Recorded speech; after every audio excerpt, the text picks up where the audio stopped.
भाजपा के पूर्व सांसद बृजभूषण शरण सिंह एक बार फिर अपने बयान को लेकर चर्चाओं में हैं। मौका था मकर संक्रांति समरसता भोज एवं कंबल वितरण कार्यक्रम का, जहां उन्होंने कुछ ऐसा बयान दिया है जो सोशल मीडिया पर जमकर वायरल हो रहा है और राजनीतिक गलियारे में भी अब चर्चा का विषय बन चुका है।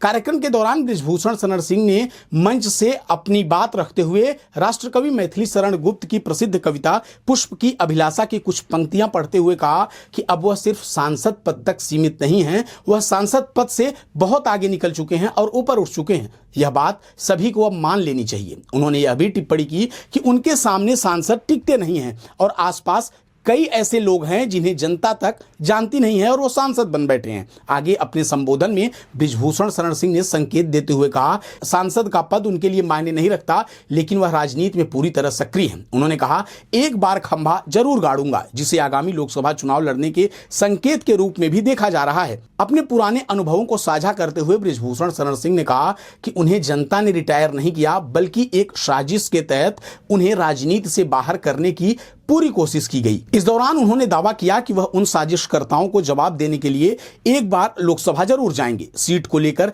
दिए गए बयान में उन्होंने कहा कि जहां के सांसद का प्रदर्शन कमजोर होगा या जहां के सांसद ने काम नहीं किया होगा, उसी सीट से चुनाव लड़ा जाएगा और जो अच्छा काम कर रहा होगा उसे आगे बढ़ाने के लिए पैरवी भी की जाएगी। साथ ही उन्होंने उन नेताओं पर भी निशाना साधा जो यह सोचते हैं कि वे हमेशा सांसद या मंत्री बने रहेंगे। अरे भाई, चाह नहीं मैं सुरबाला के गहनों में गूंथा जाऊं।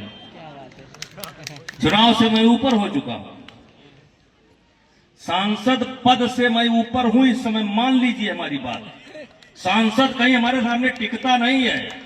कितने अगल बगल में भुनगे हैं, कोई जानता है उनको? नहीं। कोई जानता है? नहीं। उस पद से ऊपर आपने पहुंचा दिया है। तो सांसद मेरे लिए कोई मायने नहीं रखता है, लेकिन एक बार खंभा और गाड़ेंगे जरूर।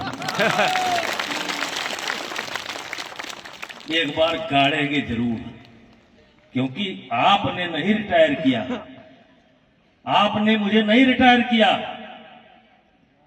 मेरे क्षेत्र की जनता ने मुझको नहीं रिटायर किया, षड्यंत्र ने रिटायर किया। तो उन षड्यंत्रकारियों के लिए बृजभूषण सिंह एक बार लोकसभा जाएंगे जरूर। अब कहां से जाएंगे भगवान जाने। अब जो सांसद ज्यादा गड़बड़ कर रहा होगा उसी के हाथ जाएंगे, जो जनता की सेवा कर रहा होगा उसको बरा देंगे कि नहीं सेवा ठीक कर रहा है, इधर नहीं। जो ज्यादा गड़बड़ कर रहा है, होंगे कुछ लोग जो ये समझ बैठे हैं कि हम 150 वर्ष के लिए सांसद हो गए हैं। कुछ लोग ऐसे हैं वो ये मान करके चलते हैं जिंदगी भर हमको सांसद ही रहना है, जिंदगी भर हमको मंत्री ही रहना है। तो गड़बड़ छांट रहे हैं। आप भी मदद करिए कि छांटने में वही ठोक दिया जाएगा। और इन्हीं शब्दों के साथ बोलो भारत माता की जय, भारत माता की जय।